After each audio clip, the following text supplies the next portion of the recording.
নমস্কার বন্ধুরা, the ভিলবয় Rahul YouTube চ্যানেলে তোমাদের আরও একবার অনেক অনেক স্বাগত জানিয়ে আমি আমার আজকের ভিডিওটি শুরু করছি।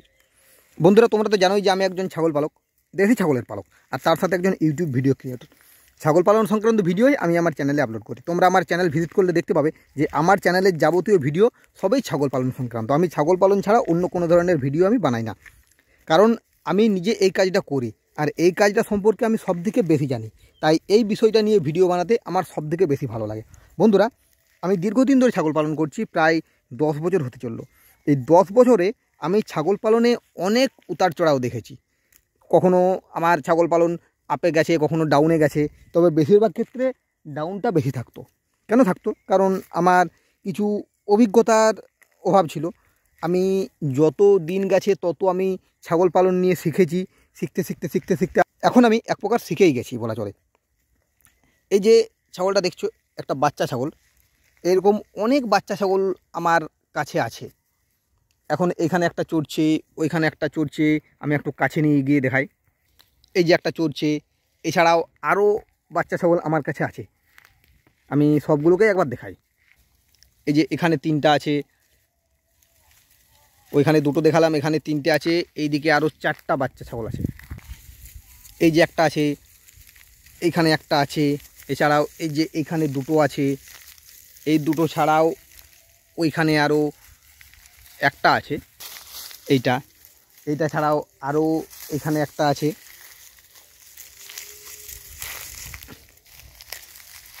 এই কালোটা। এছাড়াও বাড়িতে আমার আরও একটা বাচ্চা আছে, একটাই আছে, বেশি নেই। তো এই যে বাচ্চাগুলো, এই বাচ্চাগুলোই হচ্ছে ছাগল পালনের মূল ভবিষ্যৎ বা লভ্যাংশ যেটাকে বলে। একজন ছাগল পালক ছাগল পালন থেকে সাধারণত লাভ করে এই বাচ্চাগুলোকে বড় করে বিক্রি করে। অনেকে হয়তো খাসি ছাগল, পাঠা ছাগল কিনে এনে সেগুলো বড় করে বিক্রি করে, সেটা আলাদা ব্যাপার। কিন্তু বেশিরভাগ ছাগল খামার থেকে লাভ করে তাদের বড় বড় পূর্ণাঙ্গ মা ছাগল কিনে আনে, সেখান থেকে বাচ্চা হয়, সেই বাচ্চাগুলোকে বড় করে তারা বিক্রি করে, তারপরে তারা লাভ করে। বেশিরভাগ ছাগল খামারি, আমিও তাদের মধ্যে একজন। এই যে বাচ্চাগুলো, এই বাচ্চাগুলো হচ্ছে আমাদের ছাগল খামারের ভবিষ্যৎ। আমাদের মতো খামারিদের যে ইনকাম আসবে বা উপার্জন আসবে, সেটা সম্পূর্ণ এই বাচ্চাগুলোর উপরেই নির্ভর করে। তো এই বাচ্চাগুলোর রক্ষণাবেক্ষণ যত্ন যে যত বেশি করতে পারবে, তার ইনকামটা তত বেশি আসবে। প্রতি বছর শীতকালে, আমার নিজের কথা বলছি, আমি অন্যান্যদের কথা বলছি না, প্রতি বছর শীতে আমার এই বাচ্চা ছাগলগুলো অনেক মারা যেত, অনেক বাচ্চা হতো। কারণ একটা দেশি ছাগলে বছরে 2বার বাচ্চা দেয়, আর একবারে সর্বনিম্ন 2টো বাচ্চা দেয়, পূর্ণাঙ্গ দেশি ছাগল। তো এরকম বাচ্চা প্রতি বছর আমার অনেক হতো, আবার মারাও যেত, যেটা একটু দুর্বল হতো সেটাই মারা যেত। বাস এই করে করে কিন্তু আমি আমার দেখির যে লভ্যাংশটা, সেটা কিন্তু আমি, মানে কথাতে বলে না, হাতের লক্ষ্মী পায়ে ঠেলে দেওয়া, সেরকম আমার হয়েছে।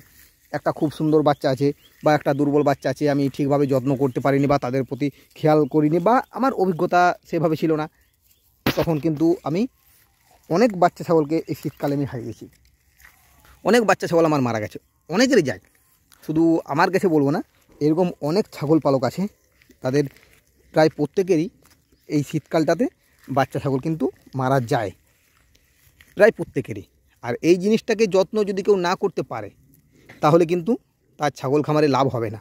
কিন্তু এই বছর কিন্তু আমার একটা বাচ্চা ছাগলও মারা যায়নি। এই যে বাচ্চাগুলো দেখছো, এই বাচ্চাগুলো কিন্তু সব শীতের বাচ্চা। এখন প্রায় শীত শেষ হয়ে গেল, গ্রীষ্ম পড়ে গেছে, চৈত্র মাস পড়ে গেছে। এইবারেই তো ছাগলের আসল রঙটা দেখতে পাবে, যে ছাগলের কীরকম গ্রোথ হয়। এই চৈত্র, বৈশাখ, জ্যৈষ্ঠ, আষাঢ়, শ্রাবণ মাসটাও বলা যায়, এই 4-5 মাসে ছাগলের আসল গ্রোথ আর ছাগলের রেট এই সময়টাতে সবথেকে বেশি পাওয়া যায়। কারণ ছাগল একেবারে সম্পূর্ণ সুস্থ সবল থাকে, কোনো রকম কোনো রোগের লক্ষণ থাকে না। ছাগল কিন্তু শীতের বা বর্ষার তুলনায় গ্রীষ্মটাকে একটু বেশি পছন্দ করে। আর তাছাড়া এই সময় মাঠের চারিদিকে চড়তে পায়, চারিদিকে ছুটে বেড়াতে পায়, কোনো রকম কোনো রাগঢাক নেই। এই সময় ছাগলের গ্রোথ সবথেকে বেশি হয়। তো যে সমস্ত ছাগল পালক শীতকালে তাদের বাচ্চাগুলোকে বাঁচাতে পেরেছে, তারা কিন্তু অবশ্যই লাভবান হবে।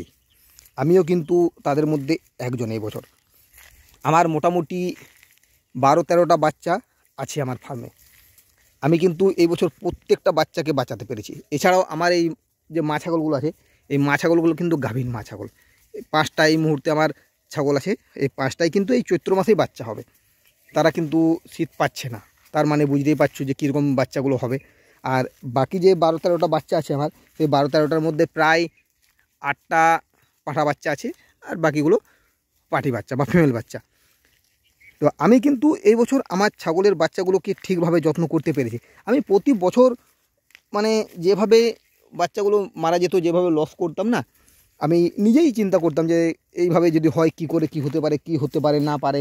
সব থেকে মানে বেশি আফসোস আমার হতো যখন একটা ছাগল মারা যেত। মারা সাধারণত বাচ্চা ছাগলেই যায়, বড় ছাগল খুব কম মারা যায়, যদি না খুব বড় রকম কোনো রোগ থাকে। কারণ কি, কারণ একটা বড় ছাগলের যখন ঠান্ডা লাগে সে কিন্তু আস্তে আস্তে সহ্য করে নেয়, মোটামুটি একবার ওষুধ পড়ে গেলেই হলো। কিন্তু একটা বাচ্চা, তার যখনই ঠান্ডা লেগে যায় না, তার সহ্য ক্ষমতাটা খুব কম, আজকে ঠান্ডা লাগছে কাল সকালেই শেষ, এরকম হয়ে যায়।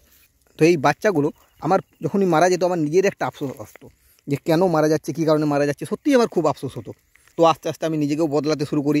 আমি প্রত্যেকটা কারণ ঠিকভাবে বিশ্লেষণ করি যে কী কারণে মারা যাচ্ছে না যাচ্ছে, সেই হিসাবে আমি আমার ছাগলগুলোর যত্নটা করতে শুরু করি। এই বছর আমি একটা স্পেশাল যত্ন করেছি, সেটা হলো ছাগলের উকুনের যত্ন।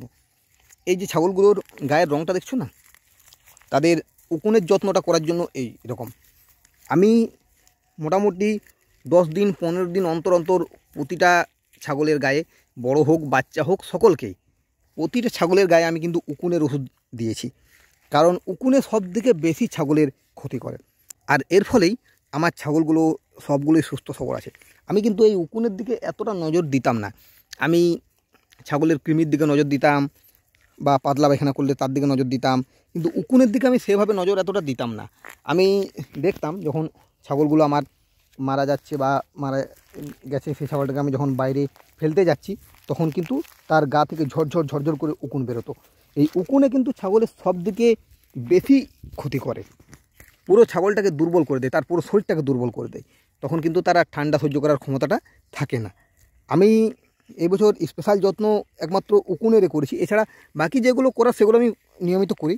যেমন ছাগলের ঘর ঠিকভাবে পরিষ্কার, ছাগলের ঘরে খড় পাতা বা বাইরের হাওয়া যেন না ঢুকতে পারে, সেইগুলো সবগুলোই কিন্তু আমি ঠিকভাবেই করেছি। কিন্তু স্পেশাল যত্ন যেটা, সেটা কিন্তু আমি উকুনের করেছি। আমার এই যে ছাগলটা আছে, আমার বাকি ছাগলগুলোর তুলনায় এই ছাগলটা আর এই ছাগলটার যে জোড়া একটা আছে এখানে, এইটা, এই দুটো ছাগল কিন্তু আমি যদি ঠিকভাবে উকুনের যত্নটা না করতাম, এই দুটো ছাগল কিন্তু মারা যেত, এই দুটো একদম থাকতো না।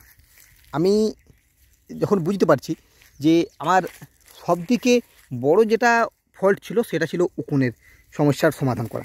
আমি উকুনের সমস্যার সমাধান কিন্তু করতাম না, তার জন্য আমার ছাগলগুলো মারা যেত। এবছর আমি উকুনের দিকে বেশি খেয়াল রেখেছি, যাতে আমার ছাগলগুলোর শরীরে উকুন না হয়।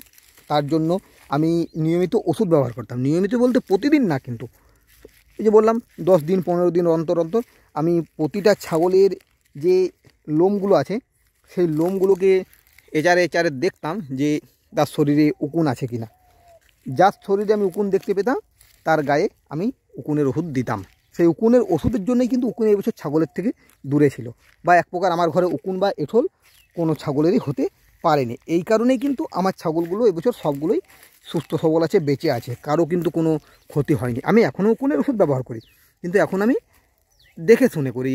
কারণ এখন আমি একটা জিনিস ভালোভাবেই জানি যে শীত পেরিয়ে গ্রীষ্ম পড়ে গেছে, আর ছাগলের সেরকম খুব একটা অসুবিধা হয় না। আর গ্রীষ্মকালে উকুনের প্রাদুর্ভাবটা খুব কম দেখা দেয়, কিন্তু শীতে সব দিকে বেশি দেখা দেয়।